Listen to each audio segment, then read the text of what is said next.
ఇక మాజీ సీఎం కేసీఆర్ కి ఇచ్చిన సిట్ నోటీసులపై టీపీసీసీ చీఫ్ మహేష్ కుమార్ గౌడ్ స్పందించారు. నాటి బీఆర్ఎస్ ప్రభుత్వంలో ముఖ్యమంత్రి మంత్రుల ప్రమేయం లేకుండా ఫోన్ ట్యాపింగ్ జరిగిందన్నారు. ప్రభుత్వ పెద్దల ఆదేశాలు లేకుండా అధికారులు ఇలాంటి చర్యలకు పాల్పడరని, ఫోన్ ట్యాపింగ్ విషయంలో ఎవరు భాగస్వాములో తేలాల్సి ఉందని మహేష్ కుమార్ గౌడ్ పేర్కొన్నారు.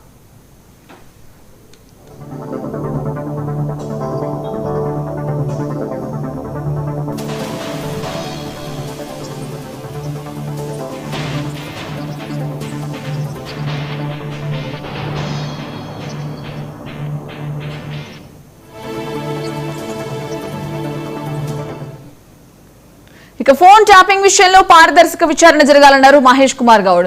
ఇక వాస్తవాలు తెలుసుకోవడానికి సిట్ ఎవరికైనా నోటీసులు ఇవ్వొచ్చని, సిట్ సంపూర్ణ విచారణ జరిగితేనే నిజ నిజాలు బయటకు వస్తాయని తెలిపారు. ఫోన్ ట్యాపింగ్ పై వాస్తవాలు వెలుగులోకి రావాలని ప్రజలు కోరుకుంటున్నారని చెప్పారు TPCC chief Mahesh Kumar Goud.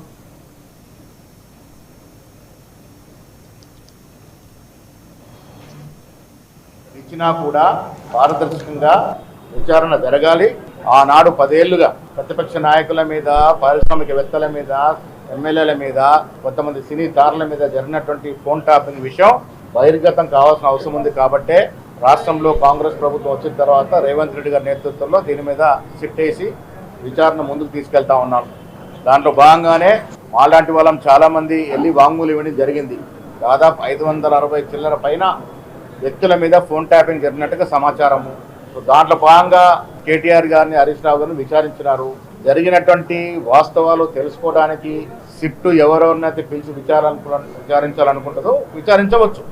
SIT పరిధిలో ఎవరిని పిలిచినా వారు వచ్చి వారు సమాచారం ఇస్తే కొంత పారదర్శకంగా వాస్తవాలు బయటకు వచ్చే అవకాశం ఉంది. కానీ కేసీఆర్ గతంలో మాట్లాడుతూ ఇంటెలిజెన్స్ ఆఫీసర్ అనేటువంటి ఉంటాడు, దానికి రోజు ఒక డైలీ బ్రీఫింగ్ ఇస్తాడు, దానికి సోర్స్ కి నాకేం సంబంధం అనేది కేసీఆర్ చెప్పారు. ఏమంటారు?